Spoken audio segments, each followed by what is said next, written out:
Le Seigneur a une façon merveilleuse de nous faire entrer en communion avec ses souffrances, même si, au dehors, tout paraît florissant.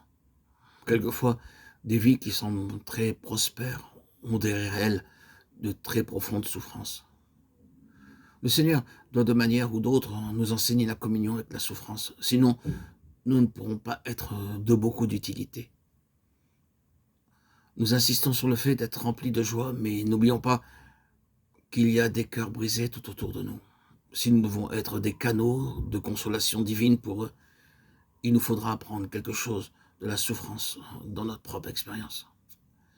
Dans le verset 9 aux Corinthiens, dans la deuxième épître, Paul nous dit pourquoi Dieu permit toute cette pression. Nous regardions comme certains notre arrêt de mort afin de ne pas placer notre confiance en nous-mêmes, mais de la placer en Dieu qui ressuscite les morts. Comme s'il venait de dire, le Seigneur dut me conduire dans une situation où je ne pouvais absolument rien faire, et par cette faiblesse et impuissance totale, je fus amené à me jeter dans ses bras, à m'abandonner en Dieu qui ressuscite les morts. Avons-nous été amenés dans une complète faiblesse où nos propres ressources ont été coupées, même les ressources de notre capacité à endurer? Parfois, en nous enlevant la terrible force d'endurance que nous avions, le Seigneur a pu briser par nous d'autres âmes d'une manière qui n'aurait jamais été possible auparavant. C'est une grande chose de permettre à Dieu de nous briser ainsi, pour qu'il puisse en briser d'autres par notre intermédiaire. Y en a-t-il parmi nous de ceux qui seraient affligés parce qu'ils ont perdu leur capacité à cacher leurs sentiments les plus profonds sous une coquille intacte? Peut-être qu'il nous importe peu de nous effondrer devant le Seigneur, seuls dans notre chambre.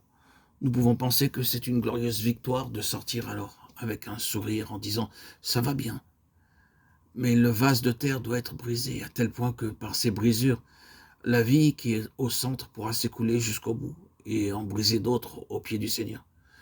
Ne vous souvenez-vous pas de n'avoir jamais été touché par des âmes dont leur vie était pourtant les plus admirables?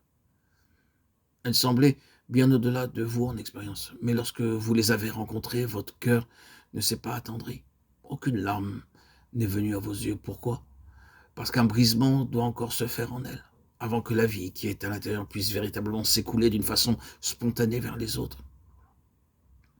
Nous demandons pourquoi Dieu permet qu'il arrive des choses qui nous brisent et nous perdons, comme nous dirions, le pouvoir de nous remettre. Regardons dans la vie de Paul, comme il devint mûr et profond et combien merveilleusement tendre il était envers les autres après l'exaucement de sa prière, lorsqu'il fut donné de connaître la communion des souffrances de Christ en devenant conforme à lui dans sa mort. Philippiens 3,10. Il se peut que nous cherchions une certaine expérience consciente qui nous élèverait soudainement et nous placerait sur quelque tribune spirituelle où nous resterions. Mais la vraie vie est une vie de foi de chaque instant, éprouvant consciemment plus de l'incapacité que de la puissance, et ayant foi dans la puissance de résurrection de Dieu,